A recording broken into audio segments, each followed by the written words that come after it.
Jadi itu orang-orang yang belum siap dicabut dari matrix kepalanya. Contohnya apa? Gue kemarin bikin video tentang inflasi, dan ada salah satu orang yang mention gue di salah satu postingan Instagram, gue lupa, gue cuma baca sekilas doang. Tentang ada jadi financial advisor, dia kan ada, ada semua gelar lengkap, ada QWP, apalah, nggak penting itu. Dia bilang, oh ini nggak gitu, caranya nggak gini.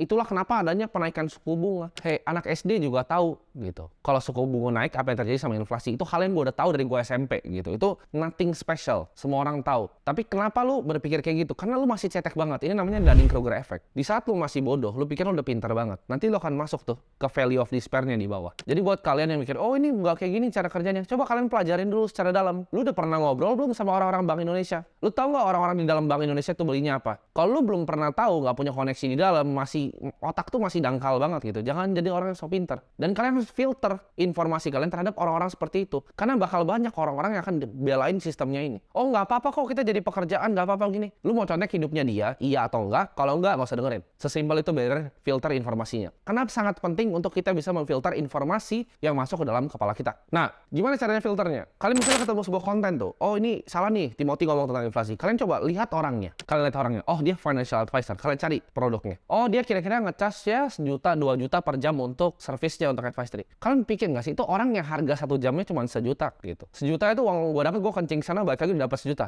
gitu. Itu ya uang yang dia cas jam untuk kalian. Sehari mungkin dia ada 1-2 klien, ya kan. Sebulan dia mungkin 30-40 juta. Oh gue hebat financial advisor gitu. Enggak, lu masih miskin banget gitu. Lu masih nggak tahu apa-apa tentang dunia. Pikiran lu masih sangat amat cetek dan waktu lu masih murah. Jadi kita tuh semua tahu ya, kita semua tahu tentang inflasi yang diajarin di buku. Gue tahu, gue bahkan lebih tahu dari lu gitu.